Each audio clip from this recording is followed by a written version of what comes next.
चलिए ठीक है, बैठिए आप। कल बता रहे थे आपको साइंस, और साइंस का अध्ययन जो है 3 डिवीजन में, नेचुरल साइंस, सोशल साइंस, और एक तीसरा डिवीजन है इसका ऑब्स्ट्रैक्ट साइंस। पूरा नाम लिख दें क्या इसका? पूरा नाम लिख दें, पहले बता करके आपको नाम लिखें। ये साइंस है, और मैंने लिखा था कि साइंस को जो है, विज्ञान को जो है प्राथमिक तौर पर अध्ययन करके करने के लिए 3 डिवीजन बनाए गए। तो पहले, सबसे पहले साइंस में जो अध्ययन किया गया वह वस्तुओं का किया गया, वस्तुओं का। इसीलिए साइंस की परिभाषा वस्तुओं पर आधारित है। कहा जाता है ना कि किसी वस्तु पर निरीक्षण और परीक्षण के बाद जब क्रमबद्ध और सुव्यवस्थित ज्ञान होता है, तो वस्तु का मतलब कि केवल वस्तु, जब साइंस वस्तु को ही लेकर आई थी तो केवल इसका मतलब था कि वस्तुओं पर ही अध्ययन साइंस का था। तो एक ही कोई विभाग नहीं था, वही कोई वस्तु थी और साइंस था, वस्तु थी, साइंस थी, और कुछ नहीं था। लेकिन हुआ क्या कि कुछ समय बाद इस वस्तुओं के अलावा, क्या हुआ कि अब समाज में निरीक्षण परीक्षण होने लगा। समाज में बस एक और डिवीजन बनाना पड़ा साइंस का अध्ययन करने के लिए। फिर कुछ ही समय बाद इस वस्तुओं के अतिरिक्त अमूर्त चीजों, अमूर्त का अर्थ होता है जिसका प्रत्यक्षीकरण होता है, उनको तो हम वस्तु कहते हैं, लेकिन जिसका प्रत्यक्षीकरण नहीं हो पाता है उसी को हम अमूर्त कहते हैं, अमूर्त चीजें, अब्स्ट्रैक्ट कहते हैं। तो इस वस्तुओं के जिसका प्रत्यक्षीकरण नहीं होता है उस पर भी निरीक्षण परीक्षण होने लगा। और जब निरीक्षण परीक्षण होने लगा तो ये साइंस को 3 डिवीजन में विभाजित करना पड़ा। जो वस्तुओं का अध्ययन कर रहा था इसका नाम रखा गया नेचुरल साइंस, नेचुरल साइंस। इनको हिंदी में कहा गया प्राकृतिक विज्ञान, प्राकृतिक विज्ञान ये। और जो समाज में अध्ययन करने लगा इसका नाम रखा गया सोशल साइंस, सोशल साइंस इसको कहा गया सामाजिक विज्ञान, सामाजिक विज्ञान। और जो अमूर्त विषयों का अध्ययन करने लगा उसका नाम रखा गया अमूर्त विज्ञान ही रखा गया, अमूर्त विज्ञान, अमूर्त विज्ञान। और एब्स्ट्रैक्ट साइंस, एब्स्ट्रैक्ट साइंस रखा गया इसका नाम ये। अब इनको हम मिटा दे रहे हैं।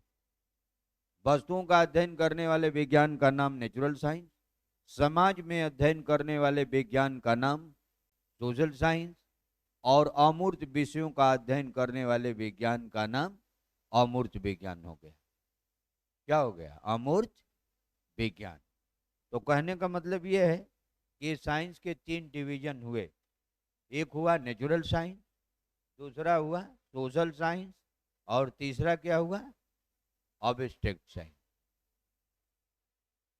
अब देखिए, ये तो डिवीजन है साइंस के, ये साइंस के विभाग हैं, विषय साइंस के नहीं है। ये तीनों कोई साइंस का विषय नहीं है, यह विभाग है।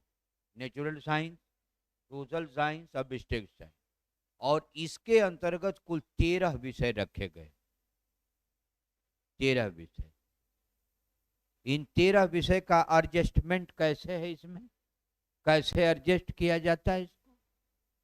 तो आप लोग जानते हैं कि ये विज्ञान का सिस्टम क्रमबद्ध और व्यवस्था से है। तो जब क्रमबद्ध और व्यवस्था से है तो व्यवस्था से ही कोई इसमें कार्य किया जा सकता है। अब देखिए, जब यह अध्ययन कर रहा था वस्तुओं का, तो इसको 2 प्रकार की वस्तुएं प्राप्त होने लगी, 2 प्रकार की। आज भी वस्तुएं 2 ही प्रकार की होती हैं।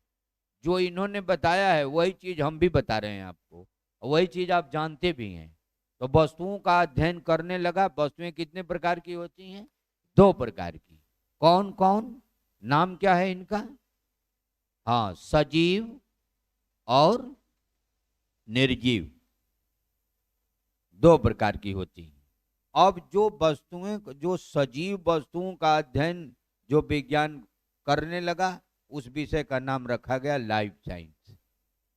लाइफ साइंस इसको कहा गया जीवन विज्ञान, हिंदी में कहा जाता है जीवन विज्ञान। जीवन विज्ञान। और इसको 1802 में 1802 में नाम चेंज कर दिया गया। 1802 में इसका नाम रखा गया बायोलॉजी, और इसको कहा जाता है जीव विज्ञान। जीव विज्ञान इसका मतलब ही कि जीव विज्ञान शब्द मार्केट में हमारे आपके बीच कब से है? 1802 से। और 1802 से पहले इसका नाम क्या था? लाइफ साइंस, जीवन विज्ञान। अब देखिए, अब निर्जीव वस्तुओं का जो अध्ययन करने लगा उसका नाम रखा गया फिजिकल साइंस। Physical science. और फिजिकल साइंस जब निर्जीव वस्तुओं का अध्ययन करने लगा तो इनके सामने अनेक समस्याएं आने लगी। अनेक समस्याएं आने लगी, बहुत सी चीजें निर्जीव दिखने लगी। तो इन्होंने अध्ययन की सुविधा के लिए 6 विषय बना लिया। 1 2 3 4 5 6 विषय बना लिया अध्ययन की सुविधा के लिए अपने। ये जो विषय बनाए इनका नाम क्या है? इसका नाम है एस्ट्रोनॉमी। एस्ट्रोनॉमी। इसका नाम है मेटियोरोलॉजी। इसमें है इसका नाम जियोलॉजी। यह है मिनरलोलॉजी। मिनरलोलॉजी। यह है फिजिक्स। फिजिक्स। ये है आपका केमिस्ट्री। केमिस्ट्री। ये जो अध्ययन करने लगा, सोशल साइंस में अध्ययन किसका होता है? कौन कौन विषय हैं? तो सोशल साइंस के अंतर्गत 4 विषय आते हैं। कौन कौन? जो आपको यहाँ पढ़ना ही है। हिस्ट्री, जियोग्राफी, पॉलिटी और इकोनॉमिक्स। ये। और अमूर्त विज्ञान में 2 विषय आता है, एक आता है मैथ और दूसरा आता है स्टैटिक्स। स्टैटिक्स। तो आपको विज्ञान के कुल 13 ब्रांच हुए। कितने ब्रांच हुए? 13। देखिए, 1 और 6 विषय ये, और 6 1 7 और 7 4 11, 11 2 13। यह 13 विषय विज्ञान के अंतर्गत आती हैं, विज्ञान की परिभाषा में आती हैं। इनको हिंदी में कहा जाता है खगोल विज्ञान। खगोल विज्ञान। इसको कहा जाता है मौसम विज्ञान। इसको कहा जाता है भूगर्भ विज्ञान। भूगर्भ विज्ञान। इसको कहा जाता है खनिज विज्ञान। और इसको कहा जाता है भौतिकी। भौतिकी। इसको कहा जाता है रसायन विज्ञान। ये बेटा इसमें CIE नहीं है, कैसे? इसको रख दिए तो इसका कोई मतलब ही नहीं। छोड़ो, जाने दो, दूसरे से ही पढ़े। तो ये जो है आपको अब एक्सप्लेन हम कर रहे हैं 13 विज्ञानों का। इंट्रोडक्टरी अभी पढ़ा रहे हैं, ठीक। और इंट्रोडक्टरी में कई तरह के परिचय होते हैं। ये ऐसा परिचय कुल देते हैं इस तरह का, इसी तरह का परिचय आपको चाहिए, इसीलिए दे रहे हैं इसका। इसी परिचय ही में सवाल आपका बनता है, इसलिए इस तरह से हम परिचय दे रहे हैं। और जनरली परिचय दे देते हैं, क्योंकि शुरू वाला चैप्टर होता है विज्ञान कहाँ से आया, कैसे आया, कहाँ उसकी सिस्टम है, ये तो जानकारी होनी चाहिए आदमी को ना। और जैसे है विज्ञान है, विज्ञान में बायोलॉजी कहाँ है, आपको दिखने लगा। क्यों और कैसे बता रहे हैं, लेकिन आपको दिखने लगा कि ये विज्ञान है, ये विज्ञान है, साइंस है। और साइंस में बायोलॉजी किधर है आपको दिखने लगा। आप लोग पढ़े होंगे साइंस में फिजिक्स कहाँ है, आपको दिखने लगा। दिखने लगा ना फिजिक्स कहाँ है। क्यों और कैसे बता रहे हैं हम आपको, साइंस में केमिस्ट्री कहाँ है, दिखने लगा कि साइंस वहाँ है, केमिस्ट्री कैसे आई, देखिए दिखने लगा। साइंस के अंतर्गत जो सामाजिक विज्ञान के विषय हैं वो किधर हैं, वो आपको दिखने लगा। मैथमेटिक्स, सांख्यिकी किधर है, वो दिखने लगा। दिखना चाहिए, अगर दिखेगा नहीं आपके अंदर, जैसे कोई किसी चीज का बैकग्राउंड ही किसी का ऊपर नीचे कोई सीमेंट न हो किसी तरह का, तो उसमें समझने में हो जाती है बहुत दिक्कत। अब यहाँ आप समझ लेंगे तो उसके बाद आगे बढ़ाएंगे, फिजिक्स पढ़ाएंगे चाहे केमिस्ट्री पढ़ाएंगे, जो कुछ पढ़ाएंगे बायोलॉजी, तो आप जानेंगे ना कि कहाँ से किस तरह से आई थी पहले, इनका उद्देश्य क्या है, और बाकी पढ़ाना तो ही है। इस तरह से है, इसको समझना बहुत आवश्यक होता है। अब देखिए, ये साइंस में सब पहले वस्तुओं का अध्ययन किया गया, और वस्तुओं का अध्ययन नेचुरल साइंस के अंतर्गत रखा गया। लेकिन नेचुरल साइंस वस्तुओं को कैसे समझा कि कोई सजीव वस्तु कैसे है, निर्जीव वस्तु कैसे घोषित किया, किस आधार पर, ये जो घोषित किया वही चीज हम आपको बता रहे हैं। भाई वस्तुएं तो दो ही प्रकार की होती हैं, चाहे है पूरे यहाँ किया चाहे पूरे ब्रह्मांड का भ्रमण करिए, वस्तुएं दो ही प्रकार में डिवाइडेशन उनका है वस्तुओं का। तो क्यों दो ही प्रकार की, एक है सजीव और ये दूसरा है। अब सवाल यह है कि सजीव वस्तुओं को कैसे पहचाना जाए। तो आप जान लीजिए कि सजीव वस्तुओं को पहचानने के लिए सजीव के लक्षण बोलना पड़ता है, सजीवों के लक्षण होना चाहिए। सजीव के लक्षण क्या निर्धारित किए गए हैं, क्या बताया जाता है? सजीव के लक्षण को आपको बताया जाता है जिसमें श्वसन क्रिया होती है, जिसमें उत्सर्जन होता है। उत्सर्जन का मतलब कि शरीर से हानिकारक पदार्थों को बाहर करने का प्रोग्राम होता है, जिसमें ग्रोथ होता है, वृद्धि होती है, और जिसमें प्रजनन होता है। प्रजनन का मतलब होता है कि अपने ही जैसे संतान उत्पन्न करने की क्षमता। एक प्रजातियों और जीव जातियों में अपने ही जैसे संतान उत्पन्न करने की क्षमता है, दूसरे जैसे संतान उत्पन्न करने की क्षमता नहीं है। मानव के बच्चे को ही उत्पन्न कर सकता है, किसी दूसरे जाति के बच्चों को नहीं बना सकता। भैंस का बच्चा नहीं दे सकती, नीम से आम का पेड़ नहीं बना सकते। आप बनाएंगे? नीम का पेड़ दे दे आम का बना लेंगे किसी तरह से? अब भी संभव नहीं है। तो इसी को कहा जाता है प्रजनन। हर एक जीवधारी, दुनिया में जितने प्राणी और जीवधारी हैं, सब करते क्या हैं कि सब अपने ही जैसे संतान उत्पन्न करके अपने जीवन को समाप्त करते रहते हैं। उनकी पीढ़ियां पीढ़ी दर पीढ़ी चलती रहती है। ये सब प्रजनन सिस्टम में आता है। पीढ़ियों को अगर पूरा दोहरा देते हैं, एक चक्र बना देते हैं, तो उसको कहते हैं जीवन चक्र। क्या कहते हैं? हाँ, लाइफ साइकिल कहते हैं किसी का। तो इसी तरह से होता है, उसको कहते हैं प्रजनन। प्रजनन से ही लाइफ साइकिल का सिस्टम मिलता है हमको आपको। ठीक, तो ये जो है जितने ये लक्षण हम आपको बताए, ये सब सजीवों के लक्षण है। किसके लक्षण है? सजीवों के। अब सवाल है बच्चा कि जब सजीव, जितने सजीव वस्तुएं थी, अभी बहुत हम बताएंगे आपको, पहले जितना इंट्रोडक्टरी बता रहे हैं इतना समझिए पहले आप। अब सजीवों का जो अध्ययन करने वाला जो विज्ञान था उसका नाम रखा गया लाइफ साइंस, जीवन विज्ञान। फिर 1802 में लैमार्क और ट्रेविरेनस नामक वैज्ञानिक, तो वो क्या किए कि इसका नाम बायोलॉजी रख दिए। क्या नाम रख दिए? बायोलॉजी। अब सवाल ये है कि नाम क्यों बदला गया? नाम में तो कुछ कारण होगा तभी बदला जा सकता है, और टेंडम तो कोई नाम चेंज होता नहीं है बिना कारण का। बात ये थी कि पूछा गया वैज्ञानिकों से बुला करके कि जीवन क्या है, जीवन क्या है? तो उन्होंने बताया कि किसी भी जीव का शुरू से लेकर अंत तक पूरी लाइफ स्पेन प्लान कर देना कहलाता है जीवन। कोई आदमी की शरीर में जब पूरी, उसके जब तक जीवित रहेगा तब तक का कोई क्षय हो जाए किसी तरह का, तो कहते हैं कि उसका जीवन खराब हो गया।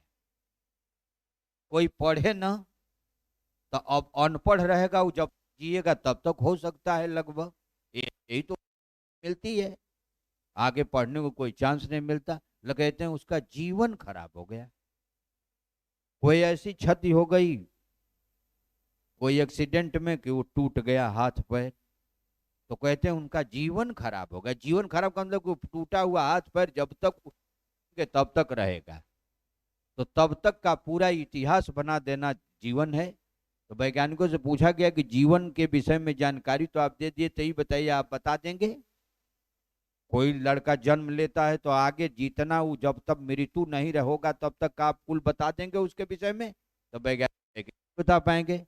तो ये हुआ कि आप जीवन का अध्ययन नहीं करते, बल्कि आप जीव का अध्ययन करते हैं। आप ही जीवन का अध्ययन नहीं कर पाते, किसका अध्ययन करते हैं? जीव का। इसलिए ये जो है, ये जीवन विज्ञान की डिग्री देना अनर्गल है। पूरे विश्व की बात मैं कर रहा हूँ, केवल भारत औरत की नहीं बात कर रहे हैं, पूरे विश्व की मैं बात कर रहा हूँ आपसे। तो ये वैज्ञानिक क्या किए कि जीवन विज्ञान का नाम बदल करके जीव विज्ञान रख दिए। आज जीव विज्ञान को ये जो बायोलॉजी नाम रखा गया है, यह ग्रीक का शब्द है। बायोस और लोगोस शब्द से बनता है ये। बायोस माने होता है जीव और लोगोस माने स्टडी करना। जीवों का स्टडी करना हमारे यहाँ का शब्द नहीं है, ये ग्रीक का शब्द है, अंग्रेजी के, समझ रहे हैं? इसका अर्थ होता है जीव का अध्ययन करने वाला, बायोलॉजी। ठीक है, तो अब बायोलॉजी नाम रख दिया गया। अब दुनिया में जितनी यूनिवर्सिटी हैं सब आपको अगर सजीवों के विषय में जानकारी देंगे तो आपको बायोलॉजी की डिग्री दी जाएगी आपको।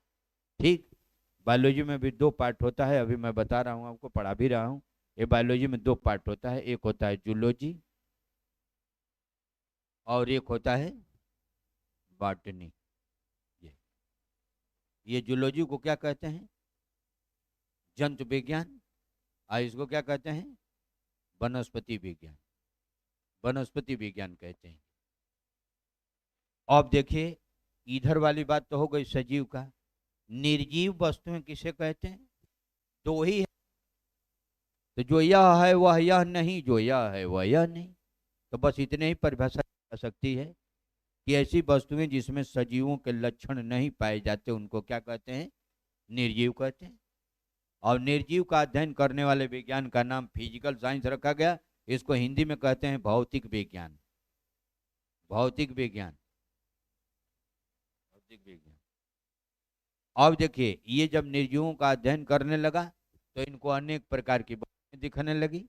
हम आपको चांस दे रहे हैं बनाने को इसको, आप थोड़ा एक्सप्लेन कर लेने दीजिए, तो हम चांस दे रहे हैं आपको बनाने को। ठीक, यूट्यूब के हिसाब में नहीं पढ़ा रहे हैं, ठीक नहीं, यहाँ तो उसके ऑफलाइन के हिसाब में पढ़ा रहे हैं ना, तो हम आपको टाइम दे देते हैं ना बनाने को।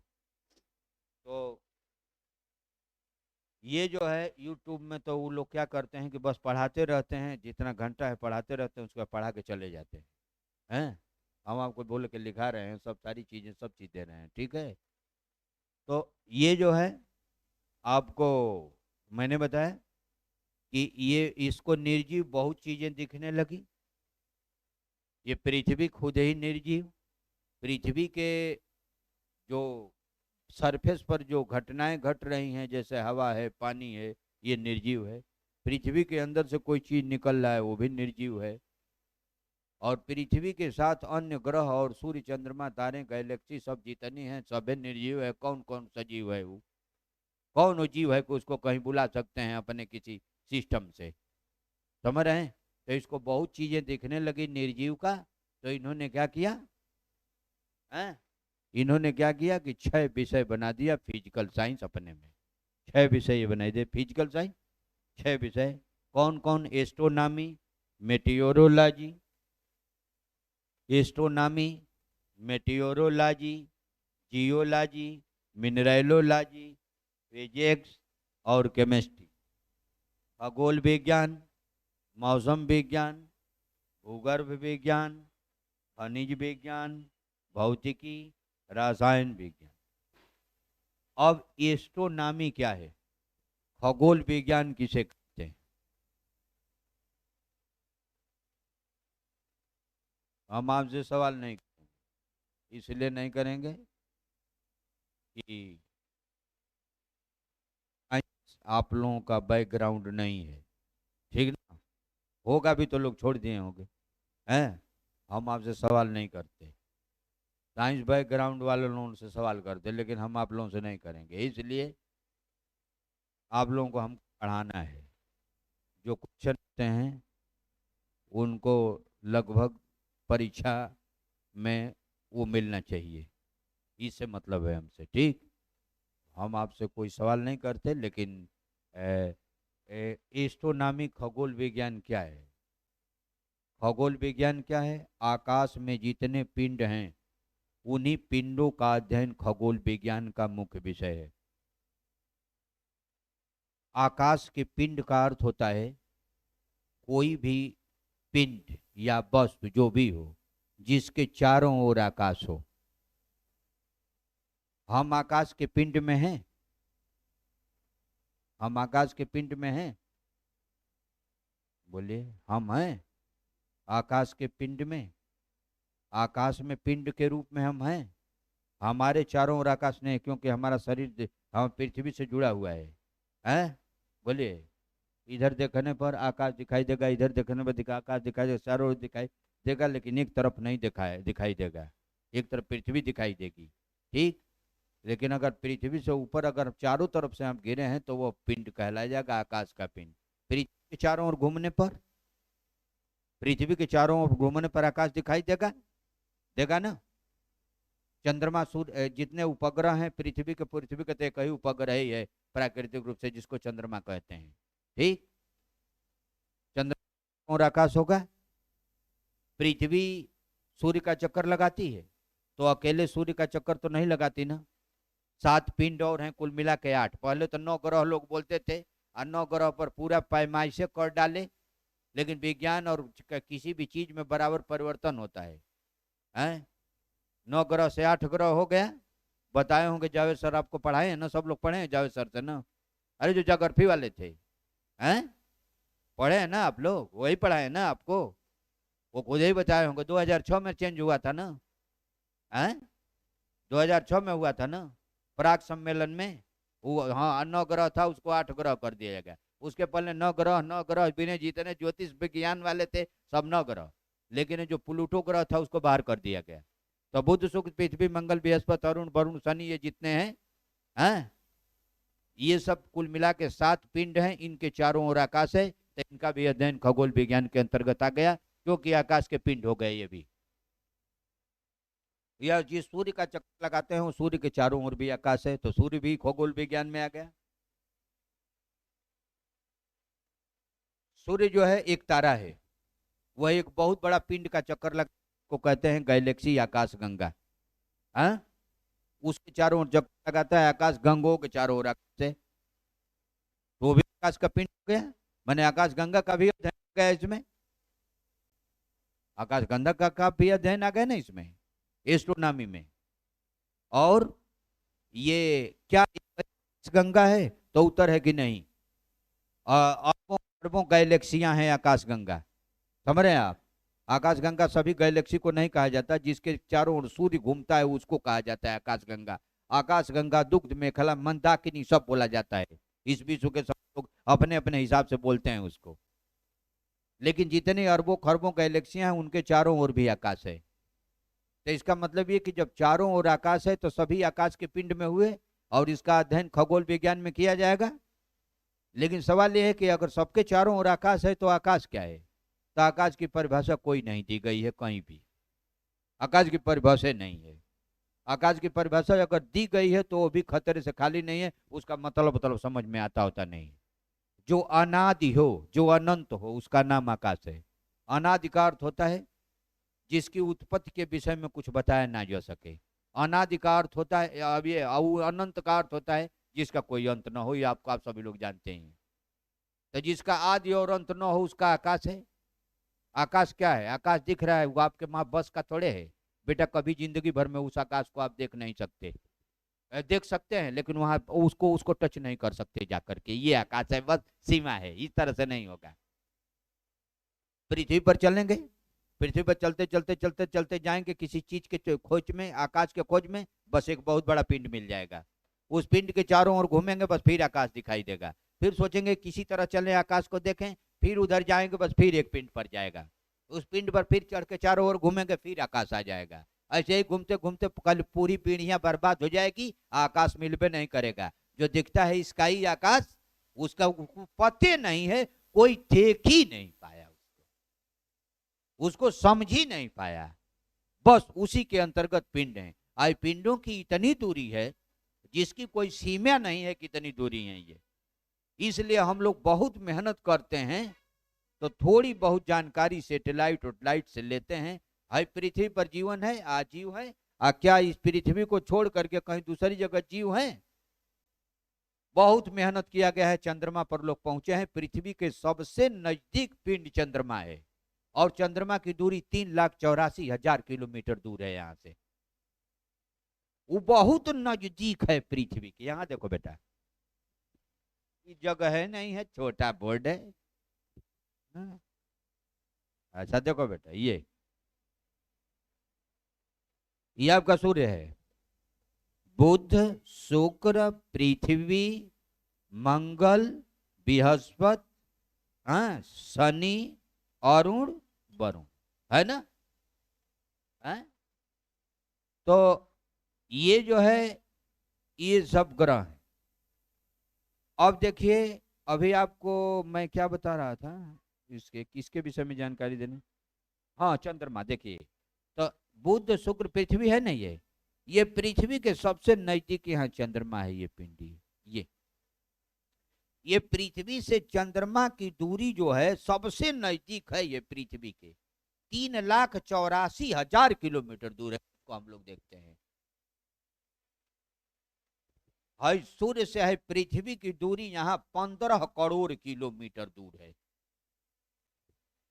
किलोमीटर आप लोग जानते होंगे, अनुभव करिए, बहुत बड़ी चीज है। कुल मिला के ये आसान नहीं है कि हम इसको कुछ कर सकते इनके विषय में, समझ रहे हैं आप? इतनी दूरियां हैं कि सारे इंजन बेकार हो जाते हैं, हम पहुंच नहीं पाते इनके यहाँ।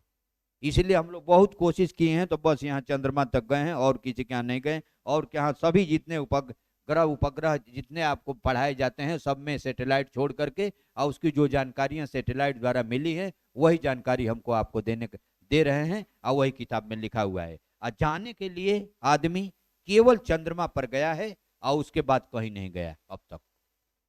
केवल सैटेलाइट से हमारा निरीक्षण परीक्षण है, समझ रहे हैं आप? कुल मिला के पिंडों की इतनी दूरी है कि कोई आदमी किसी जमाने में कितना ही कुछ कर लेगा, बस का है ही नहीं इसका अध्ययन, ये खगोल विज्ञान का।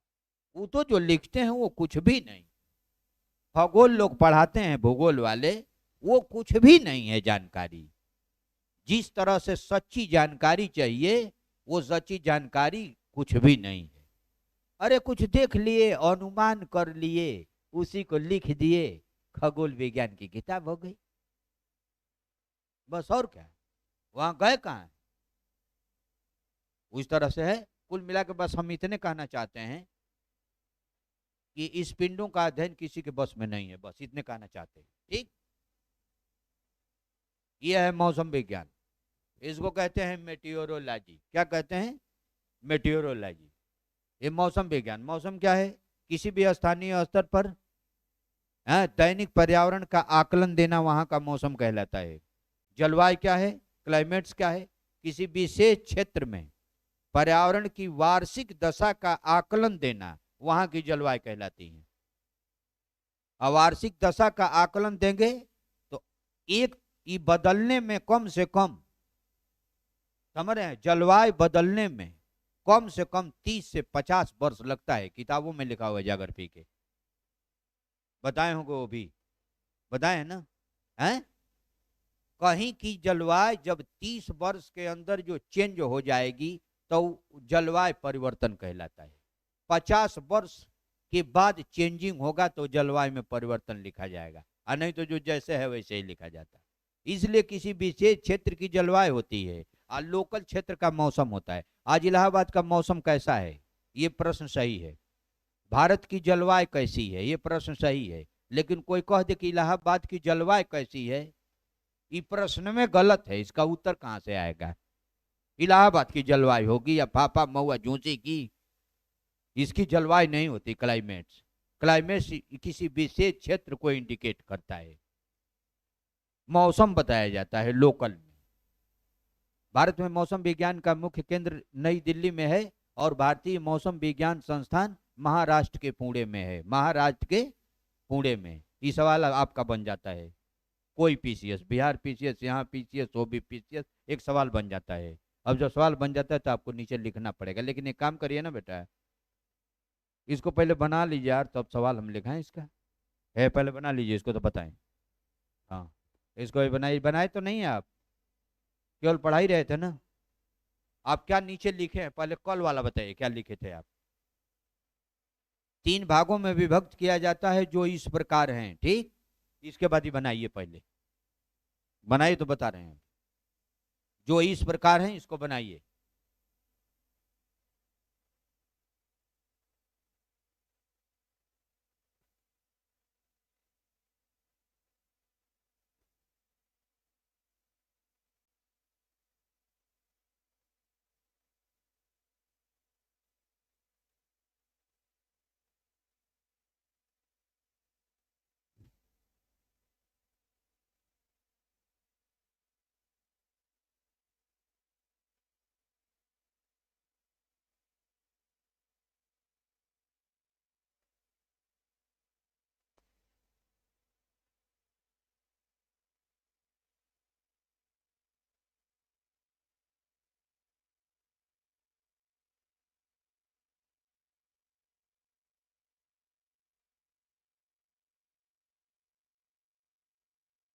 आप लोग कुछ मेहनत से पढ़िए, जितने सवाल हैं बिहार सबको, सभी लोग देंगे ना बिहार का।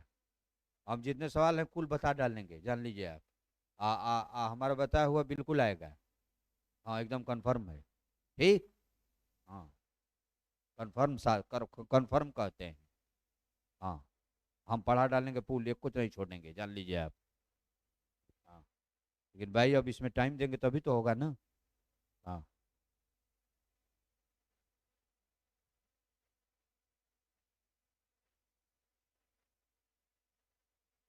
मेन वाला छोड़ देंगे, जो क्वालिफाई करेंगे उनको पढ़ाएंगे, ठीक। मेन वाला फ्री क्वालिफाई कर लीजिए, तब मेन वाला आइए तो पढ़ा देते हैं उसको। क्या, अभी तो बिहार की बात हो रही है आपसे।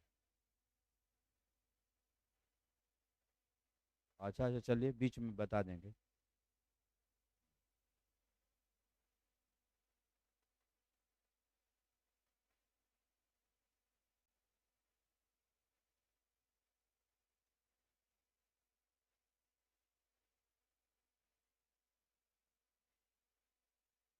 आप अपने हिसाब से भी बना सकते हैं, लेकिन ये है कि इधर उधर नहीं होना चाहिए, ठीक। ये ब्रांचेस सब।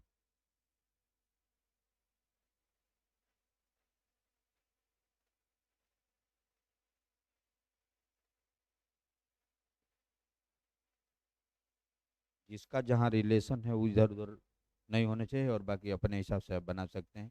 ये तो रेखीय डायग्राम है। हाँ।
बताएं अभी, अब आपको लिखा रहे हैं, आपको डिटेल दे रहे हैं।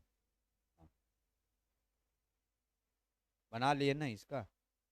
चलिए बना लिए, नीचे लिखे आप, नीचे लिखे जो बना, बन गया ना। लीजिए, भारत भारत में मौसम विज्ञान का मुख्य केंद्र, भारत में मौसम विज्ञान का मुख्य केंद्र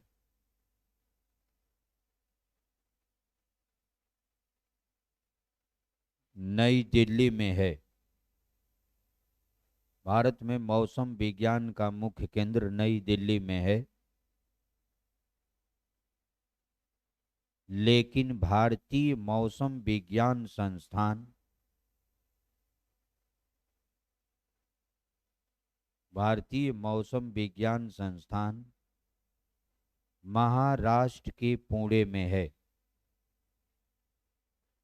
महाराष्ट्र के पुणे में है।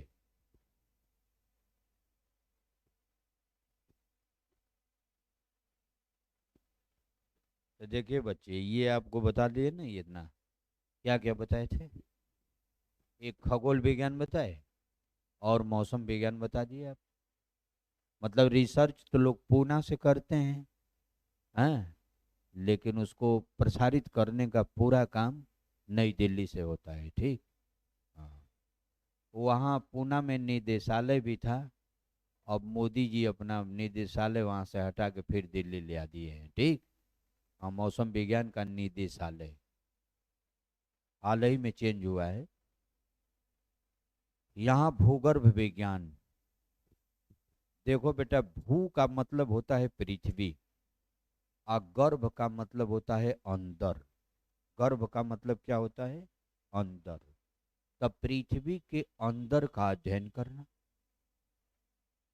जब पृथ्वी के अंदर आप जाते हैं, पृथ्वी गेंद टाइप गोल है, जब इसको अंदर जाएंगे तो इसकी त्रिज्या होगी, रेडियस होगा। और जब इसके पूरे फुल त्रिज्या के बराबर आप चले जाएंगे, रेडियस के बराबर, ये पृथ्वी की सतह से नीचे जाने पर गर्मी बढ़ती है और क्रोड में इतना गर्म हो जाता है कि बड़ी जो मेटल्स हैं, जो धातुएं हैं, वो पिघली अवस्था में हो जाती हैं। अब पृथ्वी जब भ्रमण करती है तो पिघली हुई धातुएं अवस्थाएं वो भी मोभ में आते हैं। जब मोभ में आते हैं तो उष्मा संवहन धाराएं उत्पन्न होती हैं, और इस उष्मा संवहन धाराएं उत्पन्न होने के कारण पृथ्वी के अंदर एक विशेष प्रकार का आकर्षण बल उत्पन्न हो जाता है, जिसको हम लोग गुरुत्वाकर्षण बल कहते हैं। एक वैज्ञानिक मत है ऐसा। ठीक है। आकर्षण बल तो संसार की हर एक वस्तुओं के बीच है, कुछ न कुछ तो है ही है, लेकिन पृथ्वी के अंदर ज्यादा है, तभी तो कोई चीज फेंकते हैं तो खींच देता है ये। बाकी गुरुत्वाकर्षण बल को तो हम ऐसा आपको पढ़ा देंगे कि जो नहीं पढ़ा है वो भी जान जाएगा कि वो है क्या। ठीक। पूरा जो आप लोग नहीं पढ़े हैं, कभी नहीं पढ़े हैं, फिजिक्स आने दीजिए, उसको ऐसा हम बता देते हैं कि आप बिल्कुल जान जाएंगे। ठीक। क्यों, क्या है। तो आपको जो है जियोलॉजी में यही अध्ययन किया जाता है। मिनरेलोलॉजी इसको कहते हैं, खनिज विज्ञान। खनिज विज्ञान, मिनरेलोलॉजी। खनिज किसे कहते हैं? धातुएं जमीन के अंदर विभिन्न यौगिकों के साथ मिली रहती हैं, और जब उस सभी यौगिकों के साथ किसी धातु को मिला हुआ मिक्सचर रूप हम निकालते हैं तो उसको कहते हैं खनिज। ये लोहा देख रहे हैं ना, ये लोहा जिस तरह का है, आप चाहें कि ये लोहा जमीन से निकाल के और हम फैन बना लें तो नहीं आपसे होगा। वो खनिज है, लोहे का खनिज है। समझ रहे हैं आप? उसको जब तक गर्म नहीं करेंगे भट्ठी में, उसको परिष्कृत नहीं करेंगे, जब तक उसकी अशुद्धियां छान के फेंकेंगे नहीं, वो तो जो लोहा निकलता है वो तो मिट्टी टाइप होता है, जो काली मिट्टी होती है उसी तरह का होता है, भंगुरता होती है उसमें, पीटने पर टूट जाता है मिट्टी जैसे। वो तो उसको बाद में हम लोग गर्म करके अशुद्धियां निकाल निकाल करके भट्टियों में फेंकते हैं तो जो लोहा प्राप्त होता है तभी तभी बना हुआ है। तो जो जमीनिया के अंदर से लोहा वाला जितना मटेरियल निकाले सब साथ में मिला हुआ उसको खनिज कहते हैं। अब आप कहिए कि सर जब जमीन के अंदर से ये भी निकलता है तो इसी में रहना चाहिए, तो ये तो है ही है इसी में। इन्हीं का एक ब्रांच अलग किया गया है इसका अध्ययन करने के लिए, इसलिए कि मानव के जीवन में धातुओं का बहुत बड़ा महत्व रहा। जब तक धातु का ज्ञान किसी को नहीं हुआ, तो इतिहास पढ़ा चुके हैं लोग कि चल रहा है, इतिहास अभी नहीं पढ़े हैं आप लोग, नहीं तो वो मानी वो भी तो चलेगा, इतिहास भी तो चलेगा। यहाँ क्लास में इतिहास आप लोगों को पढ़ा दिया गया है, हम ये जानना चाहते हैं कि पढ़ा दिया गया है कि नहीं, नहीं पढ़ा दिया गया है। अरे उसी हिसाब से हम बोलेंगे ना, हट जाएंगे बोल के, इतिहास नहीं पढ़ाया गया है, जानते हैं। अच्छा ठीक है, इतिहास तो पढ़े होंगे, हो सकता है हाँ बीए हुए में विषय रही होगी। आप जानते हैं कि मानव के जीवन में धातुओं का बहुत बड़ा महत्व रहा है, और मानव ने, आप जानते हैं कि सबसे पहले तांबा धातु का प्रयोग किया है। और सिंधु घाटी की सभ्यता, जब हमारे यहाँ की सभ्यताएं शुरू हो या चाहे कहीं का, तो समकालीन है, चाहे इराक ईरान की, मेसोपोटामिया की सभ्यता, चाहे चाइना की सभ्यता, चाहे भारत की सभ्यता, ये तो कुल पुरानी सभ्यताएं हैं। मिस्र की सभ्यता, ये तो सभ्यताएं पुरानी है। इसके पहले किसी के पास सभ्यता नहीं, तो सभ्यता का अर्थ क्या होता है? रहने खाने जीवन बिताने का एक रूपरेखा यहीं पहले देखने को मिला। आए और लोगों के यहाँ अगर कोई आदमी थे तो वो पशु थे। अब पशु ये भी लोग भी थे, पाशविक प्रवृत्ति थी, लेकिन रहन सहन ढंग जो आने लगा, इसी को हम सभ्यता कहते हैं। तो इस सभ्यताओं की शुरुआत हुई, सिंधु घाटी की सभ्यता का जब शुरुआत हुई तो लोग क्या करने लगे कि टीन का ज्ञान हुआ उन लोगों को, टीन को और तांबे को मिला करके कांसा बनाने लगे, समझ रहे हैं आप? तो आप जानते हैं सिंधु घाटी की सभ्यता को कास्ययुगीन संस्कृतियां कहा जाता है। अभी का मतलब कि कास्ययुगीन संस्कृतियां, ताम्रयुगीन संस्कृतियां, लौह युगीन संस्कृतियां। 2700 से लेकर 1500 ईसा पूर्व सिंधु घाटी सभ्यता होती है, और 1500 ईसा पूर्व से लेकर 600 1000 ईसा पूर्व तक ऋग वैदिक कालीन सभ्यताएं। और जो ही ऋग वैदिक कालीन सभ्यताएं समाप्त होकर के उत्तर वैदिक कालीन की स्थिति आती है 1000 ईसा पूर्व से लेकर 600 ईसा पूर्व के करीब में। जैन धर्म, बौद्ध धर्म के थोड़ा सा पहले तक का सिस्टम सब उत्तर वैदिक कालीन में आता है। तो जब जो ही ऋग वैदिक कालीन सभ्यता, मैंने कुल मिला के 1000 ईसा पूर्व में जब आदमी आया, बस आदमी को लोहे का ज्ञान हो गया। और लोहे का ज्ञान हो गया, इतना क्रांतिकारी परिवर्तन आया लोहे के ज्ञान से जिसकी कोई सीमा नहीं रह गई। आज वैज्ञानिक युग है, आज जो वैज्ञानिक युग है, लौह युगीन संस्कृतियों का परिष्कृत रूप ही आज वैज्ञानिक युग है। आप जान लीजिए, आप वैज्ञानिक युग में है, लेकिन बिना लोहा का कुछ कर सकते? बोलिए। हम कहते हैं बस से लोहा निकाल दीजिए, बाइक से लोहा निकाल दीजिए, मकान से लोहा निकाल दीजिए, पुल से लोहा निकाल दीजिए, रेल लाइनों से लोहा निकाल दीजिए, अपने खिड़की दरवाजे से लोहा निकाल दीजिए, हर एक जगह से लोहा निकाल दीजिए, अभी रहने का ठिकाना नहीं है लोहा, जहाँ बैठे हैं वो बिना लोहा का नहीं है। बोलिए। भाई जिस पर खड़ा है ये बनी है आप तकत है, इसमें भी कांटी लगा हुआ है, वो भी लोहे का ही है, नहीं तो इधर उधर अंचर पंचर ढीला हो जाएगा, नहीं खड़ा हो सकते इस पर। बोलिए। चप्पल टूट जाता है, एक छोटा सा कांटी होती है, वो चप्पल टूट जाता है, वो कटी आती है, वो लोहे की है, वो मार देते हैं, 2 चप्पल चलता है 6 महीना और बढ़ जाता है, उसका नियात बढ़ जाती है ना। तो आप कहने का मतलब है कि बिना लोहा का तो हम कुछ कर ही नहीं सकते। तो लौह युगीन संस्कृतियों का आज उच्चतम श्रेणी ही वैज्ञानिक युग है। तो कुल मिला के मानव के जीवन में धातुओं का बहुत बड़ा महत्व रहा, इसीलिए इसको क्या कर दिया गया कि जियोलॉजी से हटा करके एक दूसरा ब्रांच कर दिया गया, इसका नाम मिनरलोलॉजी है। बाकी अब केमिस्ट्री पढ़ाएंगे तो हम बताएंगे इसको और डिटेल, ठीक है?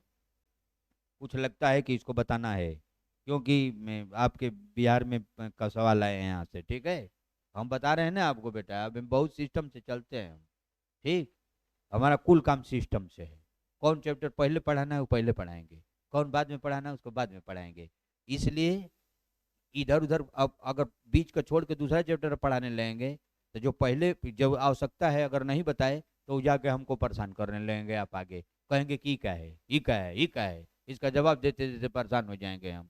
इसलिए हम बड़े सिस्टम से चलते हैं अपने प्रोसेस को लेकर के, एकदम जेनरली सिस्टम है। लेकिन जिनका छूट जाएगा तो हम भाई जिम्मेदार नहीं है, छोड़ देंगे तो हम क्या करेंगे, ठीक? तो देखिए ये मिनरलोलॉजी, ये फिजिक्स से है केमिस्ट्री। फिजिक्स केमिस्ट्री पढ़ के आप लोग आए हैं, लेकिन अगर यथोचित किसी से आदमी से पूछा जाए कि फिजिक्स केमिस्ट्री क्या है तो आप लोग सही नहीं बता पाएंगे। इसलिए हम ही बता रहे हैं, उसको जानिए।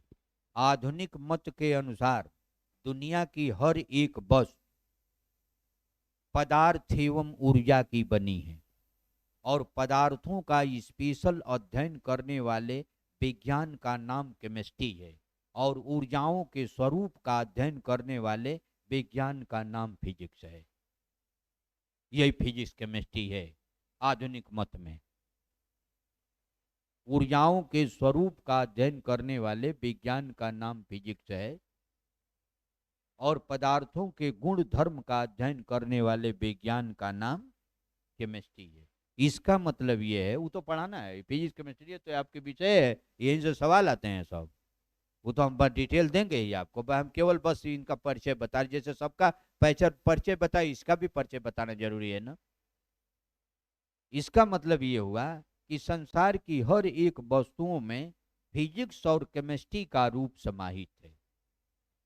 इसी को जब आइंस्टीन नामक वैज्ञानिक है, 1920-21 की बात है, जब आइंस्टीन नामक जर्मनी के वैज्ञानिक थे, जब आइंस्टीन आया तो उन्होंने कहा कि थोड़ा सा प्रोसेस बदल करके उन्होंने कहा कि संसार की हर एक वस्तुओं में द्रव्यमान और ऊर्जा का रूप समाहित है, और ऊर्जा को द्रव्यमान में और द्रव्यमान को ऊर्जा में बदला जा सकता है। उन्होंने E बराबर mc² लिख कर समझाया था।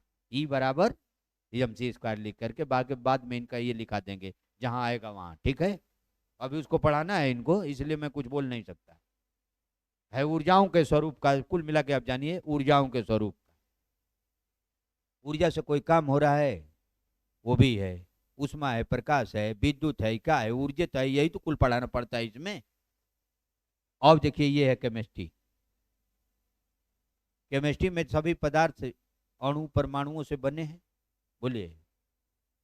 हाँ, ये पदार्थ का ही रूप है, इसलिए जितने कॉम्बिनेशन देख रहे हैं बनने का कोई भी वस्तु, सबका अध्ययन करने वाला विज्ञान है, इसका नाम केमिस्ट्री है। मुख्य रूप से आप जानिए, पदार्थों के विषय में जानकारी जो देता है उसको क्या कहते हैं, केमिस्ट्री। और ऊर्जा के विषय में जो जानकारी देता है, फिजिक्स। बस इतने, इससे अधिक नहीं कुछ।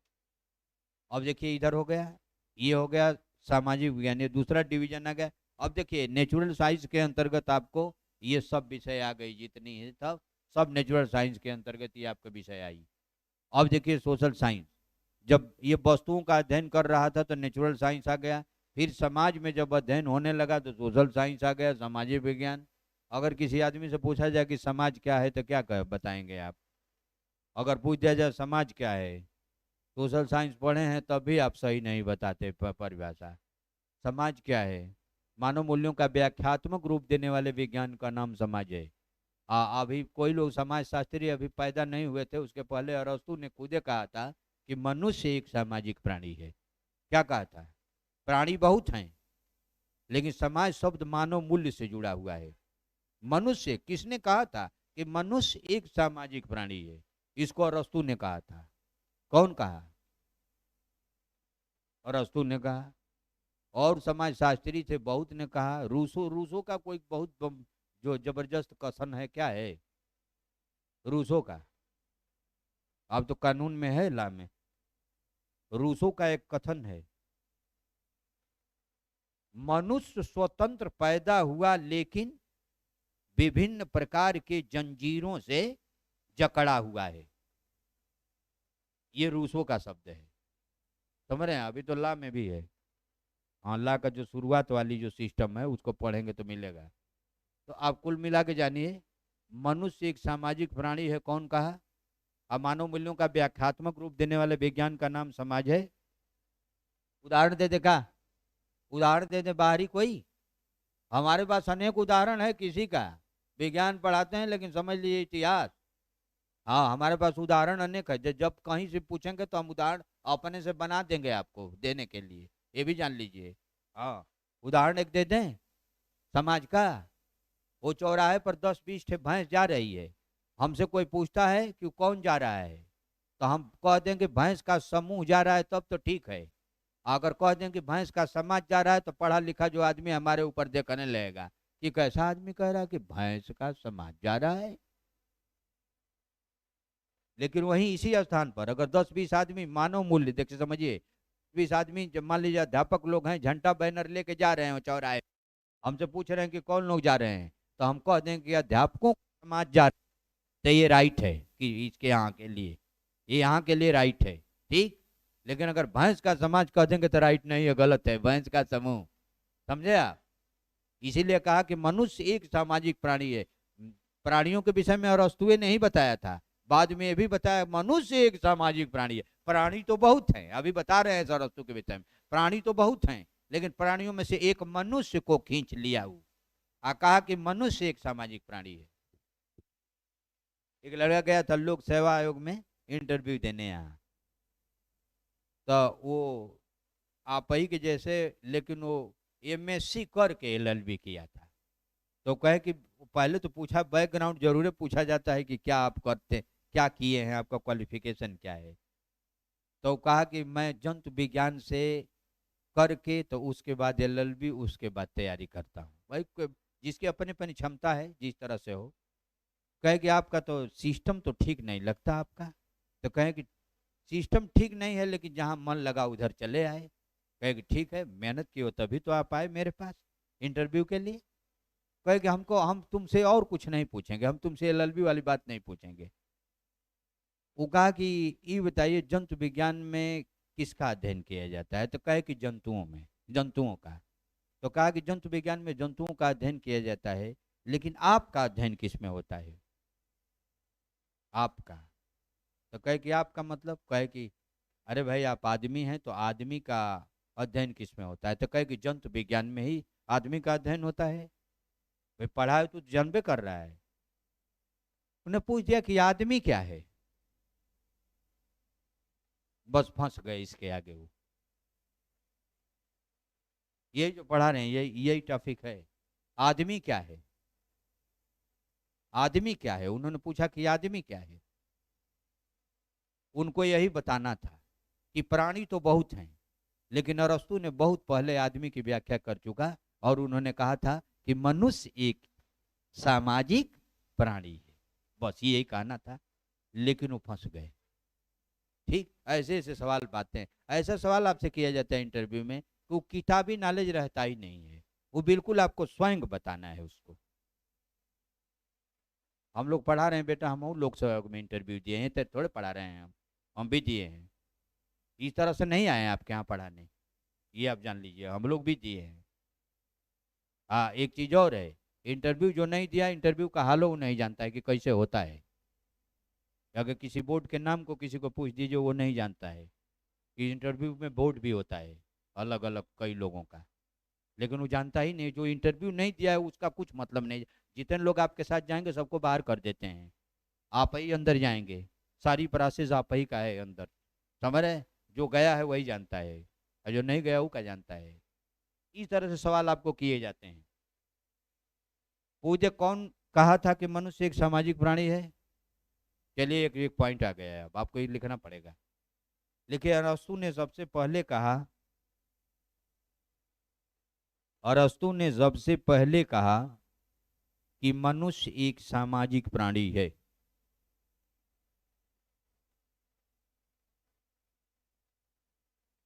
मनुष्य एक सामाजिक प्राणी है।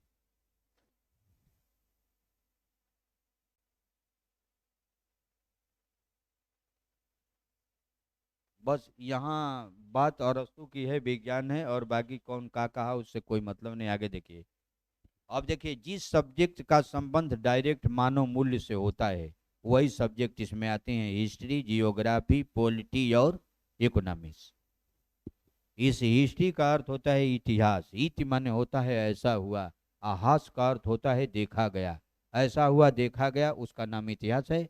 और कोई भी देखा हो, लेकिन ऐसा हुआ देखा नहीं गया, उसका नाम इतिहास नहीं है, उसका नाम कुछ और होगा, लेकिन इतिहास कभी नहीं कह सकते।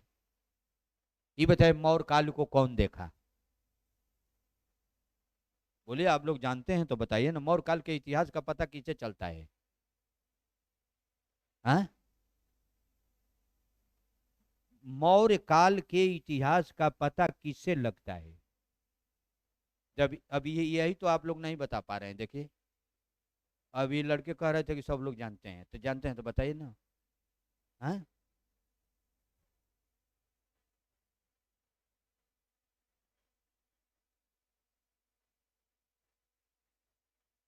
आप मेन चीज बताइए ना जिसको दुनिया जानती है, हम बताएं अभी दिमाग में आ जाएगा आपको।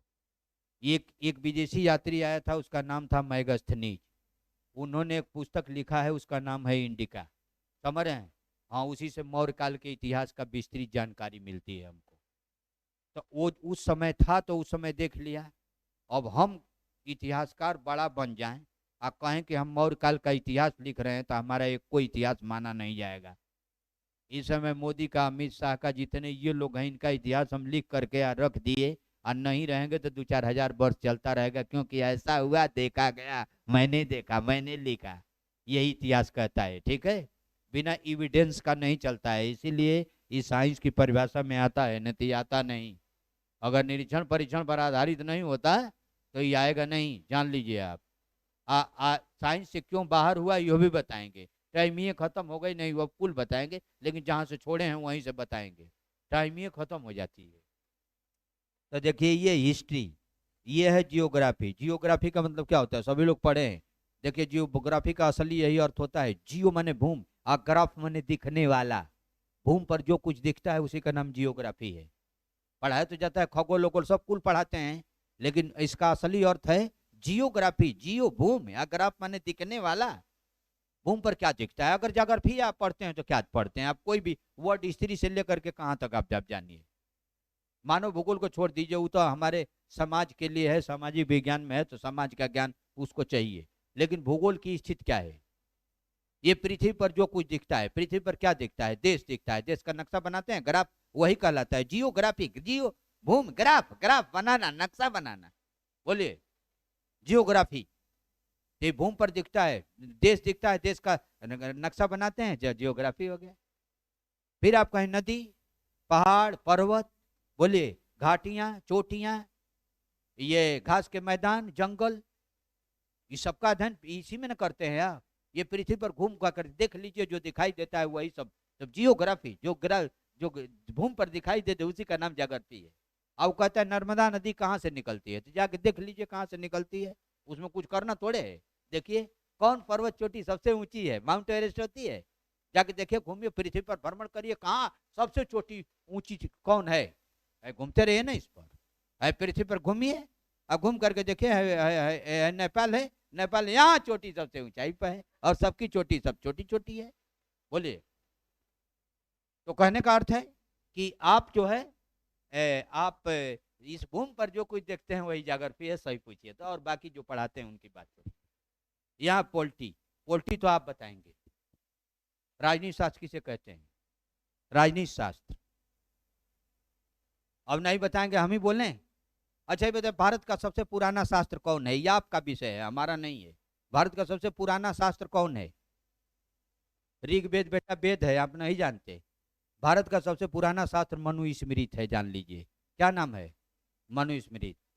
मानव को सुचारू रूप से जीवन व्यतीत करने वाले, मानव जीवन को चलाने के लिए नियम कानून बनाने वाले विज्ञान का नाम जो है पोल्ट्री या राजनीति विज्ञान है। समझ, तो आपका विषय है, हमसे ढेर जानते हैं आप लोग, समझ रहे हैं। अब पहले राज्य थे तो राजा चलाते थे, फिर राज्यों से देश बन गया, और देश को चलाने के लिए एक पर्सनल डॉक्यूमेंट तैयार किया गया, उसी का नाम संविधान है, उसी का नाम संविधान है। उसी को आप लोग पढ़ते हैं, उसी का तोड़ मड़ोड़ करते हैं, सब करते हैं ना आप। अगर पूछ दिया जाए आप लोग एक शब्द में कहा जाए, what do understand to constitution, constitution क्या है, personal documents of India is known as constitution. Bharat का पर्सनल डॉक्यूमेंट होता है, आपको पूछते तो हैं आप लोगों को, आप जब जाते हैं ये वाले लोग तो पूछते हैं कि संविधान क्या है, personal documents of India. Bharat का पर्सनल डॉक्यूमेंट्स कहलाता है, जिसके अनुसार हम अपना जीवन व्यतीत करते हैं, आपके किताब में लिखा हुआ है, देख लीजिएगा। तो ये हो गया राजनीति विज्ञान। ये है इकोनॉमिक्स।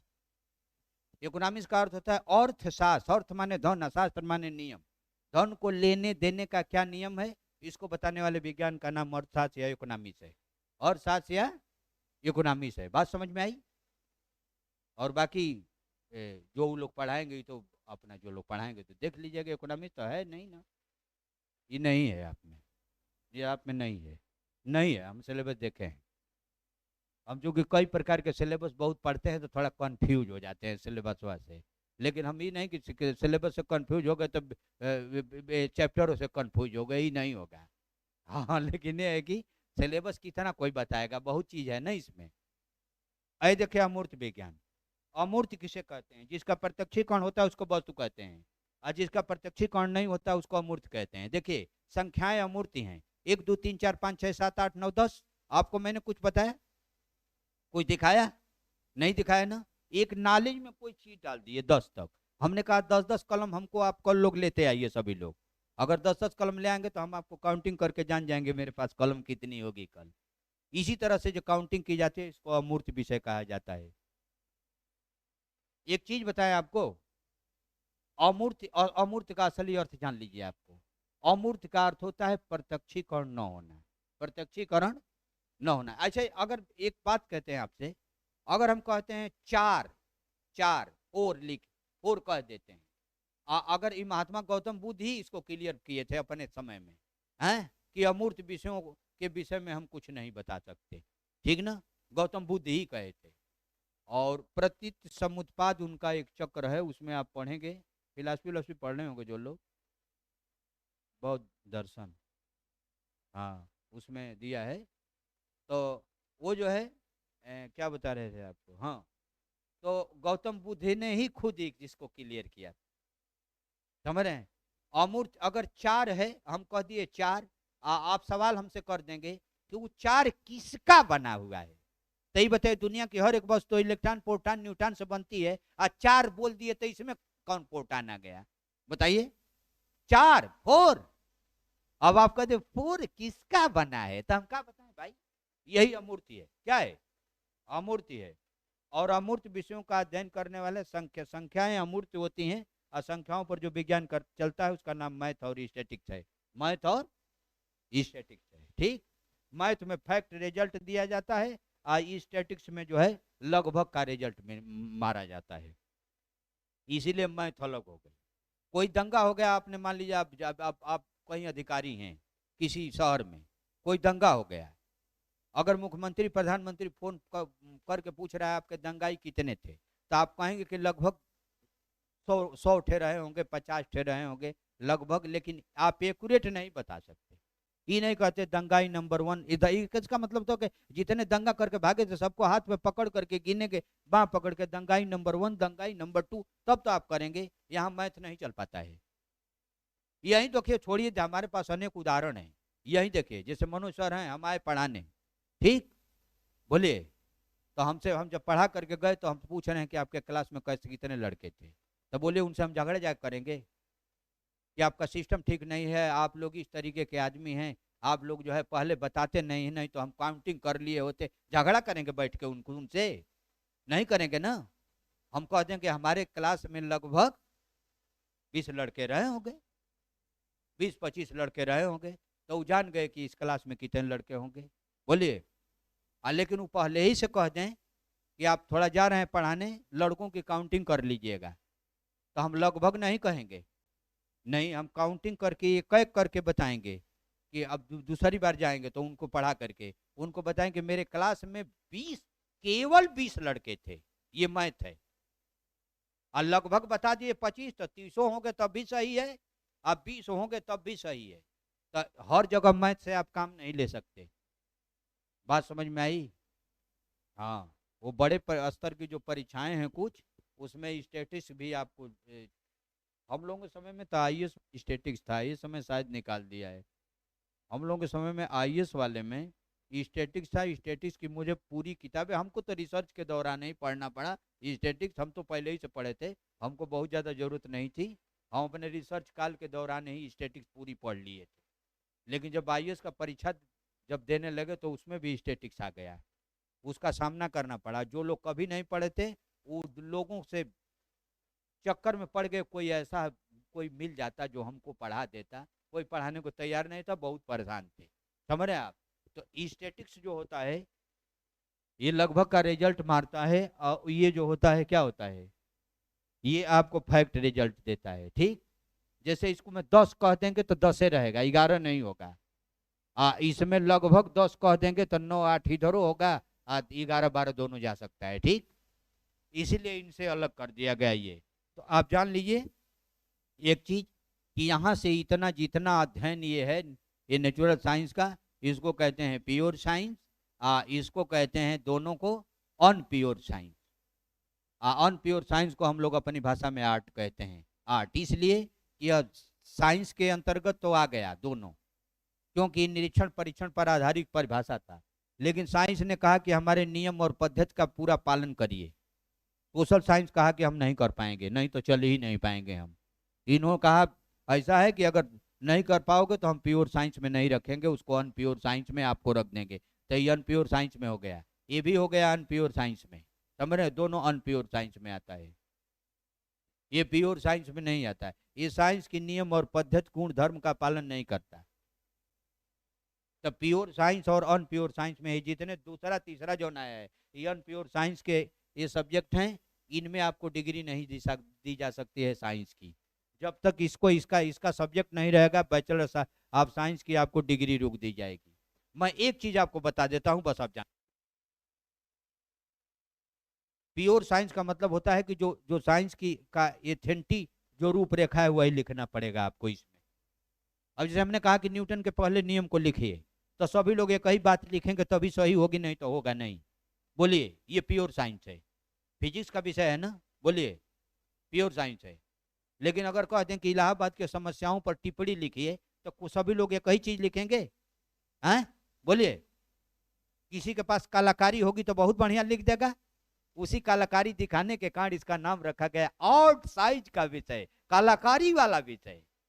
जिसको लिखने का ढंग नहीं, जिसको स्टाइल नहीं, वो आर्ट साइंस के विषय में कभी भी नंबर नहीं पा सकता। आप लोग उससे गुजरे हैं, जानते होंगे।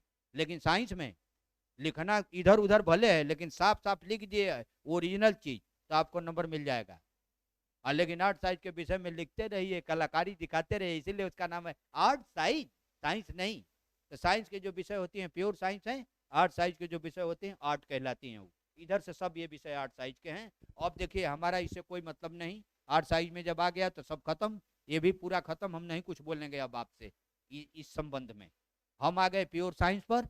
आप प्योर साइंस में ये बायोलॉजी, ये बताए तो बायोलॉजी, उसके बाद ये क्या पढ़ रहा है, फिजिक्स और केमिस्ट्री, यही हमको आपको पढ़ाना है। और इनका नया रूप जो नए इसमें आता है विज्ञान प्रौद्योगिकी में, उसको हम बताएंगे फिर बाद में। अभी तो पहले इसको चलने दीजिए, वो तो बाद ही में होता है। ये आपको पढ़ाना पड़ेगा जितने विषय बताएं, ठीक है। वो टाइम समाप्त हो गई, हम जा रहे हैं, और फिर आप दूसरे दिन कल, ठीक। लेकिन ये राइट टाइम बेटा 8 बजे आइए, हम बहुत राइट आदमी हैं, जान लेना।